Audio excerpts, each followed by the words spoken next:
welcome to Freshly Served, the healthy vegan cooking show. I'm Heather, and tonight we're going to take a little bit different of a look at beans. And what I'm going to do is, rather than make a dish with beans, I'm going to make a vegetable dish and put a bean sauce on it.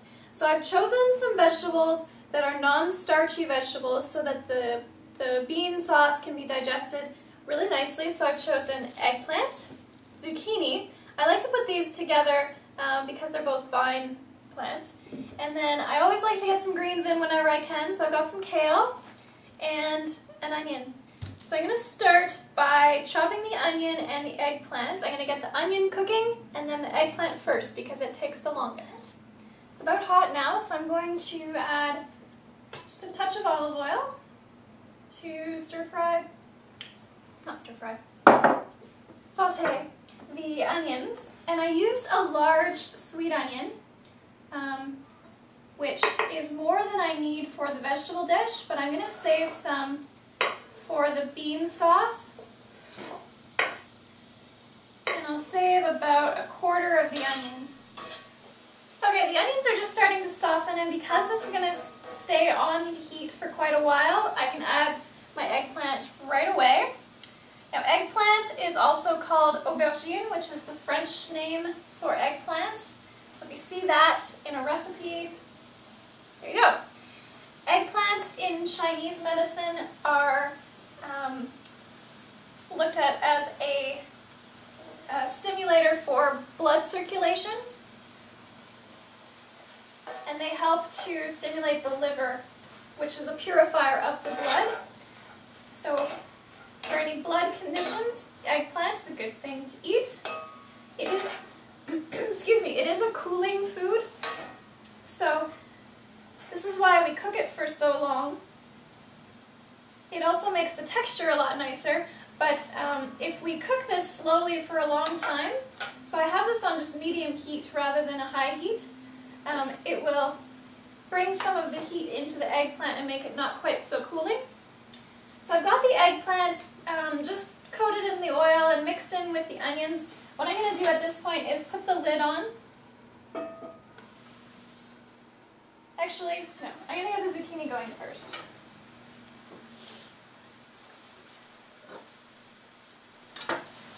Okay, so eggplant has had a few minutes on its own. Next I'm going to add the zucchini right in here.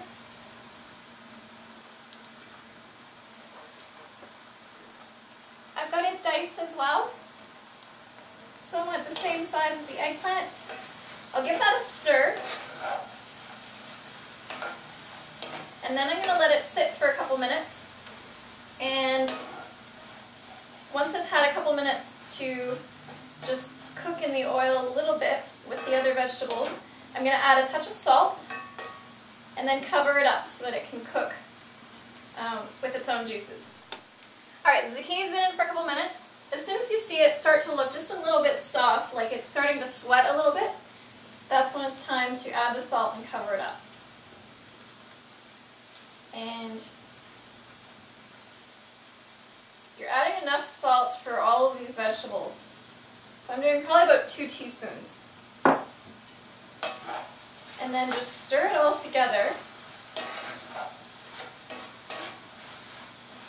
Just quickly, and then cover it up. And make sure that's on medium, low. And we'll give that probably about 15 minutes to cook, and while I'm letting that cook, I'm going to get going on the beans, which I have here in the sink. So if you're cooking your beans, I've posted directions on the recipe. If you're using canned beans, just rinse and drain them. I'm actually using canned beans today, although I should have cooked them. They're much better if you use your own cooked beans for the sauce because they're going to be a lot creamier. Whereas these canned beans I'm using, the company that I use is really great. They cook their beans with no salt and they use kombu in the cooking water, so really great for a canned bean, but it's not quite as soft as it would be if I cooked them myself. So get the beans into the blender and then add some water. And you want the water, because we're making a sauce here, We want it to be creamy, but we don't want it to be too thin. So I'm just going to add enough water to come right up to the level of the beans, and then this will make it easy to blend, and it'll be fairly thick, but I can always add more water later. So better to be too thick at this point than too thin. So I'm going to put this on the blender and just get it to a smooth texture. So you can see that that's probably about as thin as I would want it anyway, and that's just with the amount of water I put in there to start. Next thing I'm going to do is add the onions, and I didn't add them before because otherwise you need more liquid to get things going. So when you're using your blender, it's a good idea to do things slowly and make sure you have enough liquid to do it. But because we want this to be a nice creamy sauce, you don't want to have to add too much. And if you get those onions right down into the liquid, they will blend up much easier. Alright. Okay, great texture, great smell. I put quite a bit of onion in there, so mine is going to be pretty oniony. I like that, but you may not, so use as much as you wish. And then I'm going to add some salt, and for this amount of sauce, I mean, the beans were not cooked with salt, right? So you need to add enough to bring the flavor into them. And what we're bringing in is the onion flavor. So I probably got about 2.5 to 3 teaspoons of salt there. And then some nutritional yeast. And I'm going to put about a tablespoon of nutritional yeast in there. And that is for a creamy flavor. If you don't have nutritional yeast, it won't taste quite the same.